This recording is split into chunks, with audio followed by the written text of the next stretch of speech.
वेगवेगळे आरोप प्रत्यारोप आता होऊ लागलेले आहेत आणि सरकारकडनं सातत्यानं असं म्हटलं जातं की विरोधकांना संख्याबळाचं गणित कळत नाही.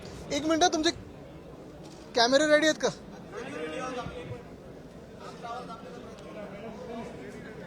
होयचे बहुमत. हा चल.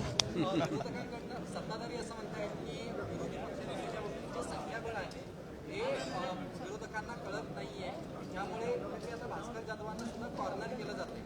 मला वाटतं ही जी चर्चा सुरू झाली, आज सकाळी सुरू झाली की विरोधी पक्ष नेता कोण होणार, कधी होणार, काय होणार, मला वाटतं सगळ्यात महत्वाचं म्हणजे कधी होणार हा एक विषय आहे. महाराष्ट्रासारख्या राज्यामध्ये एवढं निवडणुका झाल्यानंतर निवडणूक आयोगाच्या आशीर्वादानं बहुमताचं सरकार बसलेलं आहे आणि तरी नेमकं कोणाला घाबरतायत हे, कशाला घाबरतायत हे?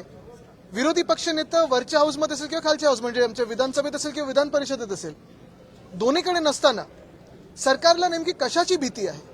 बरं, असं झालेलं आहे की सरकारमध्येच दोन विरोधी पक्ष नेते तयार होत नाहीत ना, असा देखील प्रश्न कदाचित मुख्यमंत्र्यांना पडला असेल आणि म्हणून कुठच्याही बदल झालेला आहे विरोधी पक्षाच्या प्रस्तावाच्या ह्याच्यात, ह्या अफवांवर विश्वास ठेवू नका. कोणी बातमी पेरलेली आहे, कधी पेरलेली आहे, कुठच्या माणसांनी पेरलेली, हे आम्हाला सगळं माहिती आहे. पण एक लक्षात घ्या तुम्ही, जे आमच्या कानावर येते की सत्ताधारी जे बाक आहेत, एक पक्ष दोन गट असे जे आहेत, त्याच्यातून एका गटामधून 22 आमदार मुख्यमंत्र्यांच्या हाती लागलेले आहेत. जर तुम्ही गेल्या एका वर्षाचा अभ्यास केलात तर त्यांची कामं असतील, त्यांना फंड असेल, चांगलं मिळालेलं आहे आणि उठ सांगितलं तर उठ, बस सांगितलं तर बस, उडी मार सांगितलं तर उडी मार, असं ते आता मुख्यमंत्र्यांच्या इशाऱ्यावर नाचायला लागलेले आहेत. नेमकं कोणी ह्याच्यातून धसका घ्यायचा हे ज्यांनी बातमी पेरली आहे हे त्यांना कळेल. देवेंद्र फडणवीस यांनी उद्धवजींवर टीका केली होती, उपहासात्मक होती की इंडिगो क्रायसिसमध्ये उद्धव ठाकरे, तुम्हाला माहिती असेल की इंडिगो विमानात जात नाही, चार्टर्डने येतात आणि आज भाजपचे आमदार प्रसाद लाड आणि चित्रा वाघ आणि प्रवीण दरेकर हे चार्टर्ड विमानाने आले, ते ट्विट सुद्धा त्यांनी केलं, मग ते डिलीट करायला लागलं. मला वाटतं काल फडणवीस साहेबांनी जी टीका उद्धव साहेबांवर केलेली आहे ह्याच्यात 2-3 गोष्टी महत्वाच्या पाहण्यासारख्या आहेत. पहिली गोष्ट म्हणजे कशासाठी ही टीका केली? जे इंडिगोचं पूर्ण घोळ झालेला आहे तिकडच्या सगळ्या पॅसेंजर्सची थत्त उडवण्यासाठी केली का? त्याच्यावरनं लक्ष विचलित करण्यासाठी केली का? केंद्र सरकार किंवा भाजपचं केंद्र सरकार याला प्रश्न विचारू नये म्हणून केली का? हा सगळा एक वेगळी गोष्ट झालीच. पण काल स्वतः मुख्यमंत्री हे चार्टर्ड प्लेननी आले, त्यांचं विमान 2दा मुंबईला गेलं, इतर मंत्र्यांना आणलं, दोन्ही उपमुख्यमंत्री चार्टर्ड प्लेननी आले, आज काही भाजपचे आमदार चार्टर्ड प्लेननी आले. पण ह्याहूनही पुढे जाऊन मी तुम्हाला सांगतो, विधानसभेच्या प्रचाराचं तर वेगळंच. आत्ता सगळ्याच्या नगरपंचायत आणि बाकीच्या निवडणुका चालू आहेत, तेव्हा एक मुख्यमंत्री आणि 2 इलिगल उपमुख्यमंत्री, म्हणजे पद ती खरं ग्राह्य पकडू शकत नाही, हे कुठच्या हेलिकॉप्टरनी फिरतायत की इंडिगोनी फिरतायत, स्पाइस जेटनी फिरतायत, एसटी पकडून फिरतायत, गाडीनी तरी फिरतायत का? एक उपमुख्यमंत्री तरी असे आहेत जे गद्दार आहेत, त्यांच्या गावी जायला रस्ते नाही आहेत, 2-2 हेलिकॉप्टर जातात. तसंच जर पाहायला गेलं तर आत्ताच्या निवडणुकांमध्ये हे हेलिकॉप्टर घेऊन मंत्री, उपमुख्यमंत्री, मंत्री, मुख्यमंत्री फिरत आहेत. त्या हेलिकॉप्टर मधून ज्या बॅगा येत आहेत त्याच्यातून कुठच्या आनंदाचा शिदा वाटला जातोय हे देखील आम्हाला कळावं. कारण आम्ही ज्या विमानातून आलो आमच्या बॅगा तशा काही एवढ्या मोठ्या नव्हत्या. हे प्रचारात 3 तासासाठी तिथे जातात, 20 मिनिटासाठी जातात, पण आनंदाचा शिदा ह्या मोठ्या मोठ्या बॅगेतून घेऊन जातात. हा कुठचा वाटप नेमका होतोय? आणि म्हणून मी तुमचं सगळ्यांचं लक्ष पुन्हा एकदा या गोष्टीवर आणतो की आपल्या देशामध्ये 2014च्या आधी किती वेगळे एअरलाईन होते बघा, आणि नंतर 14 नंतर हे एअरलाईन मारत मोनोपोली झाली आणि केंद्र सरकारचं देखील ही एअरलाईन ऐकत नाही, अशी दादागिरी करून केंद्र सरकारलाच हे उत्तर देणं गरजेचं. आणि नुसतं एका मंत्र्याला नाही तर केंद्र सरकार नेमकं काय करतंय ह्याच्यावर प्रश्न आहे. रुपये बघा पडलेला आहे, 90च्या पुढे गेलेला आहे. एशियामधली सगळ्यात खराब परफॉर्मिंग करन्सी ही आपली आहे, रुपयाची. तसं पाहायला गेलं तर शेतकरी आत्महत्या वाढलेल्या आहेत. परवा देखील आमचे जे खासदार आहेत ओमराजेजी, त्यांना उत्तर आलेलं आहे की महाराष्ट्र शासनाकडून प्रस्ताव आला नव्हता, आता आल्यानंतर म्हणजे हे सगळं उत्तर आल्यानंतर आता प्रस्ताव पाठवलाय कर्जमुक्ती किंवा जी काही मदत असेल ती. म्हणजे एका बाजूला साफ लोकांबरोबर खोटं बोलायचं आणि दुसऱ्या बाजूला थट्टा करून लोकांचं लक्ष विचलित करायचं, ही त्यांची प्रवृत्ती. एक मिनिट, मराठी पूर्ण होऊन हिंदी करूया.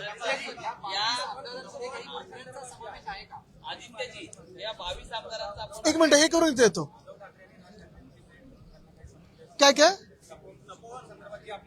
बघा, याच्यात गैरसमज म्हणजे तपोवन नाशिकमध्ये मग आता मी ऐकलं ठाण्यामध्ये 700 झाडं ते मेंटल हॉस्पिटल आहे तिथे. परत मुंबईमध्ये संजय गांधी नॅशनल पार्क हे देखील त्यांनी आता जिथे मंत्र्यांचे बंगले आहेत, तुम्हाला माहिती आहे येऊरमध्ये कोणाचे बंगले आहेत, ते छाटायला जाणार. त्याचा वेगळा एक मॅप बनवतात, प्लॅन बनवतात. तसंच पाहिलं तर आपल्या नागपूरमध्ये इथे अजनी वन ते देखील मारायला चालले होते. मी मंत्री असताना ते थांबवलं होतं, तरी भाजपचे लोक ते कापायला मागेच आहेत. अरावली जे राजस्थान, गुजरात, हरियाणामध्ये आहे. प्रत्येक ठिकाणी या देशभरामध्ये आपण पाहतोय जिथे जिथे पर्यावरण काहीतरी वाचलेलं आहे तिथे ते पर्यावरण नष्ट कसं करायचं हे भाजपला बरोबर माहितीये. मग हायवे, बोगदे वगैरे विकासाच्या नावाखाली विनाश कसा करायचा हे माहितीये. तसंच पाहायला गेलं तर ताडोबा अंधारीच्या मध्ये जे कॉरिडॉर आहे तिथे मायनिंग आम्ही बंद केलं होतं. मायनिंग कशाला सुरू करताय तुम्ही तिथे? मेळघाटची वाट लावायचं कशाला हात घालताय? वेस्टर्न घाट्समध्ये सह्याद्री जो आपला पूर्ण पर्वतमाळा आहे तिथे देखील आहे ना मायनिंग सुरू करायचंय. एकंदर कुठेही पर्यावरण चांगलं ठेवायचंच नाही, जगू शकतच नाही कोणी, अशी परिस्थिती करून ठेवायची. 22 आमदारांमध्ये ज्या 22 आमदारांचा आपण उल्लेख केलेला आहे किंवा त्यामध्ये काही मंत्री आहेत त्यांना नेमकं कोण लीड करत आहे? बघा त्या 22 आमदारांमध्ये मी असं कोणतरी व्हाईस कॅप्टन म्हणून स्वतःला म्हणतात सुद्धा, ह्यांचे काय उद्योग धंदे चालतात हे मला माहित नाही.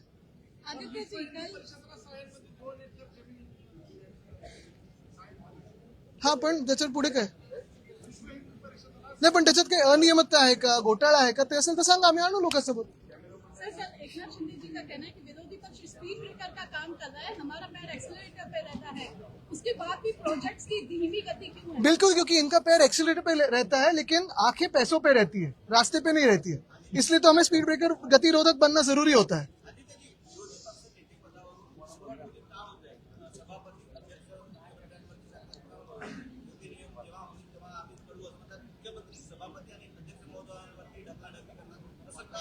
आता तुम्ही टोलवा टोलीचा विषय घेतलाय, पण यांचं सगळी झोलवा झोलवी चालते ते थांबवण्यासाठी त्यांना आम्ही थांबू अशी भीती वाटते.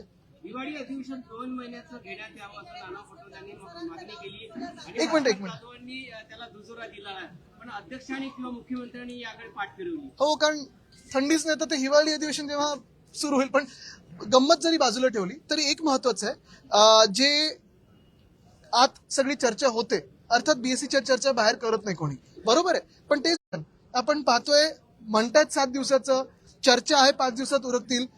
तसं पाहिलं गेलं तर सगळ्यात मोठं जे काही कामकाज आहे ते सप्लिमेंटरी डिमांडचं, पुरवणी मागण्यांचं. पण नेमकं काय नक्की चर्चेला तुम्ही आणणार आहात? कुठेतरी काही पॉलिसी चर्चा आणणार आहेत का? जे शेतकऱ्यांचं नुकसान झालं त्याच्यावर चर्चा होणार आहे का? काय मदत तुम्ही दिली त्याच्यावर चर्चा होणार आहे का? शहरांचं जे आपण पाहतोय सगळी वाट लागत चालली त्याच्यावर काही चर्चा होणार आहे का? अजनीवन असेल, तपोवन असेल, पुण्यातलं रिव्हरफ्रंटचं पूर्ण विनाश करण्याचा प्रयत्न असेल, ह्याच्यावर चर्चा होणार आहे का?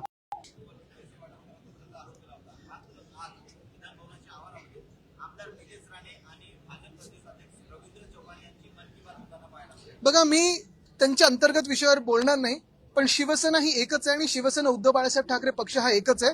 बाकीचा मिंदेगताबद्दल त्यांना शिवसेना बोलणं योग्य नाही. त्यांनी सगळं चोरलेलं आहे. काय सांगाल म्हणजे ह्यांनी आता जाऊन शेतकऱ्यांमध्ये बोललं पाहिजे की जे त्यांनी निवडणुकीच्या आधी वचनं दिली होती ती कधी पूर्ण करणार. आपल्याला आठवत असेल इकडच्याच अधिवेशनात उद्धव साहेबांनी मुख्यमंत्री झाल्या कुठेही निवडणुका समोर नजरेत नसताना देखील शेतकऱ्यांसाठी कर्जमुक्ती ही जाहीर केली होती. कर्ज माफी पण आम्ही बोलत नाही, मुक्त बोलतो आम्ही, माफ गुन्हेगाराला करतो. पण हेच सरकार, भाजपचं सरकार आणि सोबत दोन जे गट आलेत ते आता थट्टा उडवतात शेतकऱ्यांची आणि सगळ्यांची. धन्यवाद. परवा ओके.